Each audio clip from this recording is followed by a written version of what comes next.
Dindoli police સ્ટેશનમાં register થયેલ લૂંટના ગુનાના આરોપીઓને ગણતરીના કલાકોમાં પકડી પાડી કાયદેસરની કાર્યવાહી કરતી ડિંડોલી પોલીસની સર્વેલન્સ ટીમ ગઈ તારીખ 6/12/2025 સવારે 4:30 વાગ્યાના અરસામાં ફરિયાદી શ્રી વિલિયમ્સ જેમ્સ પઠારે નાઓ ડિંડોલી છઠ ગાર્ડન મુખ્ય દરવાજા પાસે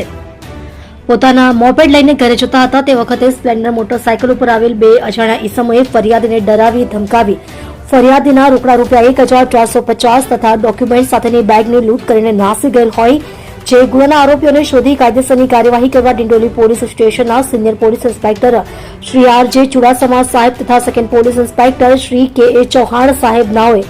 આ લૂંટના ગુનાના આરોપીઓને શોધી કાઢવા સારું સર્વેલન્સ કોડના માણસોની અલગ અલગ ટીમો બનાવી હ્યુમન ઇન્ટેલિજન્સ તથા ટેકનિકલ સર્વેલન્સની મદદથી આરોપીઓને શોધી કાઢી પરિણામલક્ષી કામગીરી કરવા સારું સર્વેલન્સ કોડના માણસોને સૂચના કરેલ હોય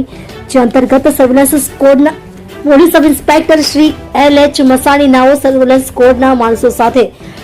આરોપીને પકડવા કાર્યરત હતી. તે દરમિયાન પોલીસ કોન્સ્ટેબલ નિકુલદાન ચેનદાન તથા પોલીસ કોન્સ્ટેબલ યશપાલસિંહ પ્રદ્યુમનસિંહ નાઓની સંયુક્ત બાતમી હકીકતના આધારે આ ગુનાના કામના આરોપીઓ સુમિત ઉર્ફે શુભમ રવિન્દ્રભાઈ પઠાડે, વિવેક ઉર્ફે કેવલ ઉર્ફે જેરી કમલેશભાઈ સોલંકીને ગુનામાં ઉપયોગમાં લીધેલ મોટરસાયકલ તથા લૂંટ કરેલ રૂપિયા પૈકીના ₹520 તથા બેગ, આરસી બુક